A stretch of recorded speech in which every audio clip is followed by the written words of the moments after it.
সন্তান মিত্র, আমার সন্তান মরছে, তোর সন্তান মরে নাই। এই কান্না সন্তান হারানো মায়ের, যেন কোনো সান্ত্বনায় তার চোখের জল থামাতে পারছে না। চোখের সামনে সন্তান ৮ দিনের মৃত্যুর শোকে হাসপাতালে মূর্ছা যাচ্ছেন বারবার।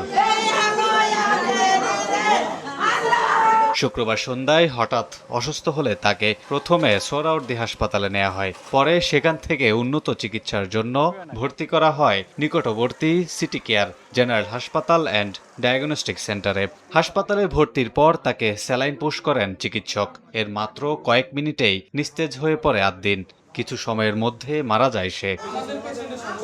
স্বজনদের অভিযোগ, শরীরে স্যালাইন দেওয়ার কিছুক্ষণের মধ্যেই নিস্তেজ হয়ে পড়ে ৮ দিন। অবস্থা বেগতিক দেখে হাসপাতাল কর্তৃপক্ষ তাকে লাইফ সাপোর্টে নেয়। তড়িঘড়ি করে নেওয়া হয় বন্ড সিগনেচারও। অ্যাম্বুলেন্সের ওরা বলতেছে পপুলারে ওদিকে কোনো সিট পাইতেছে না, হোম থেকে আমাকে ওরা ঘুরে এখানে আনছে।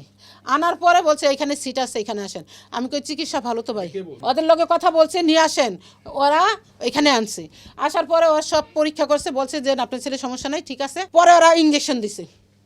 ইঞ্জেকশন দেওয়ার পরে ও 8টা 5 না 10-এর পর থেকে আমার ছেলে আস্তে আস্তে মুখটা যেন কেমন হয়ে গেছে। আমার ছেলের মুখটা এমন হইতেছে কেন, ফ্যাকাশে হয়ে যেতেছে। কয় না ঘুম আসতেছে, কোনো সমস্যা নাই। ছেলেরা যখন ইঞ্জেকশন ছোঁয়া দেয় তখনও আমার ছেলে করতেছে, ইঞ্জেকশন দিবেন কেন। তবে ৮ দিনের স্বজনদের এসব অভিযোগ নাকচ করেছে হাসপাতাল কর্তৃপক্ষ। তারা বলছেন চিকিৎসায় হয়নি কোনো অবহেলা, অনুসরণ করা হয়েছে চিকিৎসার সব প্রোটোকল।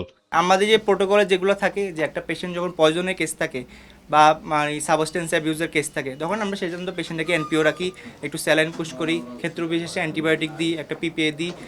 আমরা একটু চেষ্টা করি ইউরিনের মাধ্যমে যাতে সাবস্টেন্সটা বের হওয়ার চেষ্টা করি। এই রুটিনের যে ইয়াগুলা বা একটু বমির ওষুধ দিই, ঠিক আছে। এটা ডিপেন্ড করে যে পয়জন কিসের উপরে, সেটার উপর যে প্রোটোকল আছে, এর বাইরে কোনো ট্রিটমেন্ট ইনশাল্লাহ দেওয়া হয় না। ৮ দিনের মৃত্যুর সঠিক কারণ উদ্ঘাটনে মরদেহ সোহরাওয়ার্দী মেডিকেল কলেজ হাসপাতালের মর্গে রাখা হয়েছে।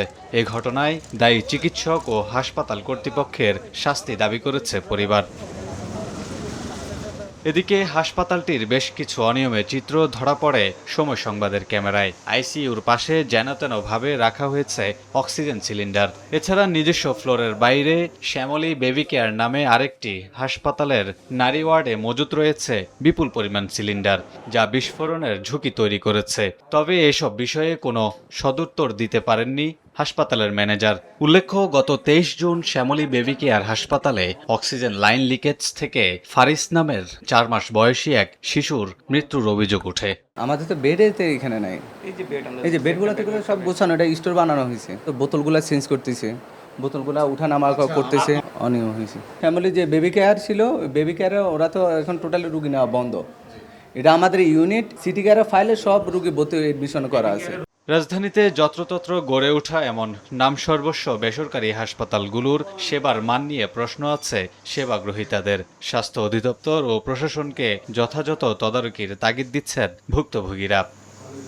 কামরুল হাসান, সময় সংবাদ, ঢাকা।